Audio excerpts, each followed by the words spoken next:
Hey folks, Dave here, and I like knives. Here to talk to you today about the SOG Salute Mini. What I believe to be the greatest SOG. Similar to how I believe the Vector to be the greatest Benchmade, and the ZT566 to be the greatest ZT. It's not exactly a compliment. There is a lot of gold though before we get to the garbage. But first, the size. On this very dark panel to start off, we have an Ontario Rat number 1 and number 2, Spyderco Endura and Delica, Spyderco PM2 and Para 3, and a Benchmade Griptilian and Mini Grip.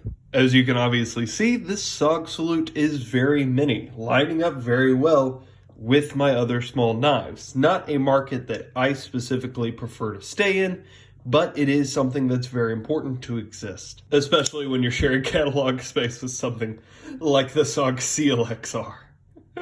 So you can see that it is going to be a smaller knife, just kind of barely fitting in my 4-fingered grip. It is very, very comfortable in those 4 fingers though. Size is a good thing. Here on the blade as well, we can see that there is a sharpening choil, not executed particularly well. This obviously will be a little bit more of a budget piece, which we'll go into later. So there are certain grind characteristics that you can only expect them to invest so much time and effort into the machines for, but hey, they do have a sharpening choil. You can fix all that yourself. Blade shape, I absolutely love. It's something that looks like a clip point, but is actually straight. I don't know why it is that swedge forming just makes it look a little bit more extreme. I don't know what that is, but it's very useful, very drop point utilitarian, while still having a much more stabby tip than something like the Gerber Sedulo, which has a more traditional drop point. Because this is a backlock, the lockup is going to be more or less above reproach. It's going to be solid and not very difficult to disengage. Hit the button, it all closes. The lock bar itself is jimped, by the way. There's no boy dent as there is on, say, a Delica. This little dent serves a couple of purposes. So that you don't accidentally disengage it with your hand when you're squeezing, and also so that when you're not looking, you can slide your finger back and identify it. The hand squeezing thing, it's been argued that that's a solution to a problem that doesn't exist, and as far as, which obviously not something that I've ever had a problem with, and as far as identification, it is a little bit jimped. So you do get both of those. So neither of those issues are something to worry about here. And as far as jimping in general, again, the same level of jimping on the back of the blade, a little bit of indexing here on the back of the handle with some nice lines leading in. These lines don't match up. That would have been a really cool kind of a smaller detail that they could have fed into, and with some more lines down here that, again, they could have used a little bit more effectively for aesthetics, but as it is, not a huge deal.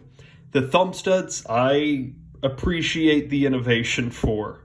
We'll leave it at that for the time being. These are actually this, I suppose, is actually movable. So what you can do is unscrew that and slide it a little bit forward or a little bit back to put the thumb stud exactly where you need. It comes out of the box to the furthest back position, and I just unscrewed it and played with it a little bit. But it gives you a level of customization that, well, this particular version of a thumb stud I've not seen on very many knives. It could be argued with good reason, but again, we'll address that later. Being a thumb stud lockback knife, this, is completely lefty friendly. There we go. Yeah, nice. So the thumb studs operate on both sides. The lock bar operates on both sides, and the pocket clip operates on both sides. We'll talk about this later, but you can see, and in a version of this style of pocket clip that I have not often seen, there's a little slot there under the FRN handles, so you can see that little slot there, and that little screw hole. So you unscrew that, pop it out, slide it in there. This pocket clip is essentially what I thought this one would be, ZT562, by the way. In that, my belief in this pocket clip was that you would just be able to unscrew that, pop out the clip, slide it in the other side, and screw it back in. That's not the case. You have to undo the entire frame because that's a structural piece. Here, It's not a structural piece, it's just a screw for the clip, making it very easy to switch over. The price is $30. That is going to be fairly low, and this thing's accessible. Not all Kaisers and Steel Wheels or whatever are going to show up at Walmart and Academy and Dick's Sporting Goods. This thing will. This will be available in clamshell packages, all over the place, which is why I have it. In my younger days, that's where I found it, and it looked really cool, and I wasn't terribly disappointed at the time. Now, what did disappoint me is that at the new job that I started, the Work Week series, that's what's going through there. Oh, by the way, this is my first video after the uploading of my Rat 1 video, by the way, and that is what my finger looks like now. All very well, perfectly healed, because that happened 2 months ago. But I said in that video I would give an update, and this is that video, so that's the update. But when I first started the job, I was told that there was some kind of contest, the reward for which would be a Kaiser knife. The technician that I was working with, that I was training under, told me it was a Kaiser knife, and that is a specific enough name. Obviously, that's got to be true, right? Now, if somebody tells you, it's a Spyderco, I've also worked with a guy in the past who thought that Spyderco was just synonymous with knives, so any knife he would call a Spyderco. Kaiser is obscure enough in the non-knife world that shouldn't be the case. So I took him at his word and believed that in the past, a couple months before I started, there had been a contest. The winner received a Kaiser. A couple weeks later, I was working with the technician who won the contest, very excited. He brought it up, and oh yeah, I got a knife. And it was this one. I don't know why the first technician had latched onto the word Kaiser and thought this was a Kaiser, but this knife is accessible enough and cheap enough and just around the place enough that my company once used it as a reward for some contest. That's neither gold nor garbage, just an anecdote that was humorous for me at the time. The garbage, I guess, is that I'm not going to be able to pander my way into a Kaiser Gemini, but we'll move on from that. As much garbage as there is in the world generally, I see no reason to shy away from it. Let's keep adding to and talk about this gosh darn pocket clip. My opinions on this style of SOG pocket clip, where it's cut out and yada yada, are well documented. It sucks, I hate them, I want them to burn. Except this one is almost intentionally and specifically designed to be the worst of them all, as it has all of those same weaknesses I've discussed before, plus a very sharp little tip right there. A tip so sharp, in fact, that it ripped a hole in my mother's favorite chair several years ago. And now she distrusts any pocket clip of anything ever, and now that's a hassle for me whenever I go over to my parents' house. This knife upset my mother, and for that I cannot forgive it, and will take no blame myself. It is entirely the fault of this knife. The materials, it's a $30 SOG. SOG is the name that they are going by now. SOG, I believe, was sold and purchased recently. They're changing their name to SOG, so I apologize for dead naming you, I suppose. I'll try to do better for the rest of this. But as this is a budget SOG, well, this was made by SOG before. Whatever. As this is a budget, the materials. FRN, Oz 8. Fine. Garbage. It's not a good blade steel. I have no respect for Oz 8. Here's the interesting thing about the thumb stud, is that it already comes in the correct position and is out of the way of the cutting path. I forgot to mention that part. That is part of the gold. Out of the way of the cutting path if it's further that direction. And it already comes that way. So why can you move it? Don't need to. It's perfect. And if that thumb stud is brought any closer down, the closer it gets to that ridge right there, the less able you are to use it. Why is that a thing? The only thing that invites is tearing that up and possibly creating more sharp edges on a knife that already has enough sharp edges. We'll get to that in a second. So this is an interesting innovation that serves zero purpose. It does not help anybody. It can't. If you try to use it, it creates more problems for yourself. I do not understand this innovation. Making things complicated for complication's sake is not innovation. Count the SOG, always going to be fun for me. 1 on the blade, 2 on the handle, 1 on the pocket clip, which absolute garbage and trash, and also the pocket clip lands right on the S, so it is a ground out portion, so it doesn't have a delicate spot, which is a problem, but we're moving on from the pocket clip. We're not spending time on the pocket clip. The paint here is just paint. I do appreciate that the entire interior is darkened. Don't you wish you could do that, Spyderco? However, that does mean, because it's not a DLC or anything like that, the paint is going to chip and come off and yada yada yada, and eventually, if you use this hard enough, you're going to end up with a silver knife. Whatever. Much bigger problem is down here on the rails. Why does this knife have rails? Can someone explain why this has rails? I said earlier that this is ergonomically fine because technically it fits all 4 fingers. However, what I left off is the rails. These sharp little metal pieces where my admittedly sissy, pathetic, tiny little fingers squeeze on the rails. I don't understand the purpose of this. I don't understand who thought this was a good idea to use versions of it on multiple knives. On a knife that I believe is not very good, this is so intentionally and provocatively done that I cannot comprehend who let this thing go out the door. This thing sucks. It's intentionally hand-eaty.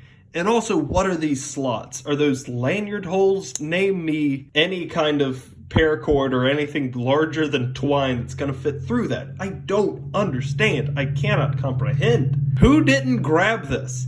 Like the scalloping all through here, I've heard complaints about similar designs in the past where, you grab it and these little bits bite into your hand. I've heard that. I understand it. This is next level. This isn't this. This is abusive. I don't understand why there's rails. I said earlier that I like the smaller knife of the Salute Mini. However, I do need to put that in context, because this knife is 3.1 inches of sharpened blade length. That's inexcusable. It's simply not okay. 3.1 is over most places that have a legal size limit. The size limit is 3 inches. And 3.1 gives you nothing but takes from you availability. This knife is illegal to carry in most places that have laws because of a nudge, because of nothing, because of something worthless. As opposed to SOG shortening this down to 2.99, 2.98. Something to that effect. That difference wouldn't matter, but would keep you legal, as opposed to something that doesn't matter and makes you illegal. There's a reason that in the small knife lineup that this was very obviously the largest of them. And that's because all of the other 4, 5, how many did I have in that lineup? All of the others had their knife limit. Their intention was to keep it under 3 inches. SOG made a small knife with no size intention in mind. They just made it smaller. They did not intentionally make it smaller. And that's a very important difference. And finally, we come to market value, where the SOG Salute Mini just does not stack up. It can't to anything on the mat. We're all looking, everything on this mat is within $10 one way or the other of the Salute Mini. With that said, I understand that this will probably be one of the more available models here. These are all available in clamshell packages at Walmart, Academy, what have you. And they're all much higher quality knives. At the very least, what I would argue is probably the lowest quality one, doesn't have rails. Every knife on this table, except for one, is intended to fit comfortably in your hand and to cut. And they all have equal or greater materials. I do not understand why the SOG Salute Mini is still in production. SOG is working to move past it in many ways. I'm interested to see more of what SOG starts doing on the budget end. I've reviewed several SOG budget offerings since the company started switching lanes. And that's great. I want them to switch lanes. I want them to start doing it on the budget offering, though. Their redesign of the Flash, the Trident, their XR series, none of that is coming in at a true budget offering. The Flash, I think, is like $40 or $50. No, I think it's like 50 or 60. Whereas they haven't introduced something again in the more $30 range, which is a place they used to spend time in with somewhat success. As excited as I am for SOG to continue, for SOG to continue going more high-end, I also need to see them start doing more work on the clamshell, on the Walmart shelf lane, because Gerber's doing work here. Gerber is investing in this budget in this category. Cold Steel has never left it, and I hope they don't, because they also got bought out. So SOG, what you gonna do? You need to get rid of this, and you need to start making things that don't have rails. But what are you going to replace it with? That's what I want to know. So, well, obviously, I do not believe this thing to be the best SOG. Very far from it. I do believe it to be a good example of so many of their weaknesses when they were a younger company. And everything that I am so excited to watch them begin to move past. SOG, as you rise like a phoenix from whatever SOG you came out of, remember your past and fix your mistakes. Value ergonomics, value quality build, value innovation that gives the customer something of worth, not just a cool thing that you can use in advertising. I'm excited for you, SOG. Don't let us down. If you have any questions, comments, concerns, or suggestions, let me know down below. And other than that, y'all have a great day.